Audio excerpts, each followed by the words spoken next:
પણ આવું આગળ વધીએ અને હવે ભારતીય માર્કેટ્સમાં જ્યારે વોલ્ટિલિટી ભરપૂર છે, આવી રીતે સ્ટોક્સ અમુક છે ખાસ હાઇલાઇટ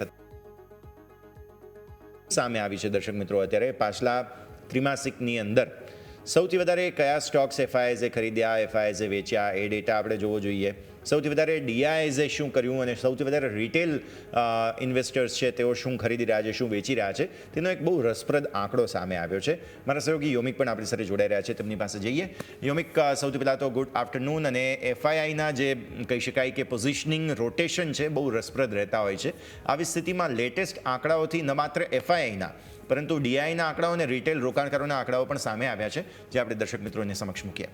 જી, સ્વાભાવિક છે. યસ, હવે વાત કરીએ તો આપણે જે એફઆઈએ, આ નામ હવે એટલું ઇન્ટરેસ્ટિંગ થઈ ગયું છે ભારતીય માર્કેટ માટે, કારણ કે આપણે જોઈએ તો સપ્ટેમ્બર મહિનાથી સતત એમના દ્વારા વેચવાલી કરવામાં આવી. હવે ફરીથી તેઓ ઇન્ટરેસ્ટિંગ થઈ રહ્યા છે ખરીદી વચ્ચે, પરંતુ કયા સ્ટોકમાં ખરીદી કરી રહ્યા છે, કયા સ્ટોકમાં તેઓ વેચવાલી કરી રહ્યા છે, આ જાણવું પણ મહત્વનું છે. તો એ આંકડો આપણે સામે લાવીશું. તો સૌથી પહેલાં આપણે જોઈએ તો એફઆઈએ હોલ્ડિંગ્સ એમાં વધાર્યું છે ક્વાર્ટર ફોરમાં, એટલે કે આપણે જે જાન્યુઆરીથી લઈને માર્ચ મહિનામાં આપણે જોઈએ તો ઇન્ડસઇન્ડ બેંક, જેમાં 5.24% તેઓ હિસ્સો ખરીદ્યો છે.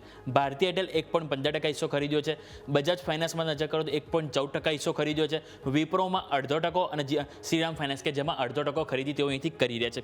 પરંતુ અમુક સ્ટોક છે કે જેમાં તેઓ હોલ્ડિંગ ઘટાડ્યું છે. તો એફઆઈઆઈનું જો હોલ્ડિંગ આપણે નજર કરીએ એમાં ઘટાડ્યું છે, તે તમારા સૌથી પહેલાં સામે આવશે તો એ છે જીઓ ફાઇનાન્સ. જીઓ ફાઇનાન્સમાં નજર કરો 3.5%નો અહીંયાથી તેઓ હિસ્સો ઘટાડ્યો છે. એક્સિસ બેંક 3% ઘટાડ્યો છે. ઝોમેટોમાં તેઓ 2.52% અહીંથી ઘટાડ્યો છે, અહીંયાથી તેઓ હિસ્સો. અપોલો હોસ્પિટલમાં તેઓ અહીંયાથી 2.53% હિસ્સો ઘટાડ્યો છે. અને સામે ટ્રેન્ડ કે જેમાં તેઓ 2% નજીક હિસ્સો અહીંથી તેઓએ ઘટાડ્યો છે.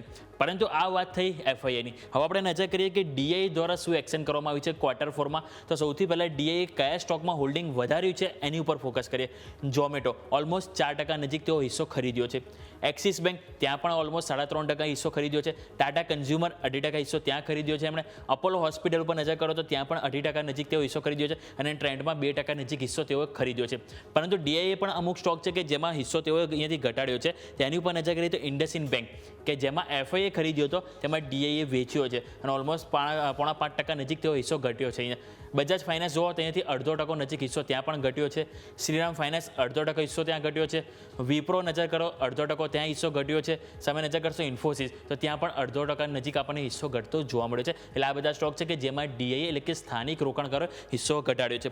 બીજો આપણે નજર કરીએ રિટેલ રોકાણકારો દ્વારા કઈ રીતની એક્શન જોવા મળી છે. રિટેલ રોકાણકારો જોઈએ તો હોલ્ડિંગ્સ એમાં વધાર્યું છે. જીઓ ફાઇનાન્સ 1.80% હિસ્સો ખરીદ્યો છે. ઇન્ડસઇન્ડ બેંકમાં ખરીદ્યો, જેમાં ઓલરેડી એફઆઈએ પણ ખરીદ્યો છે.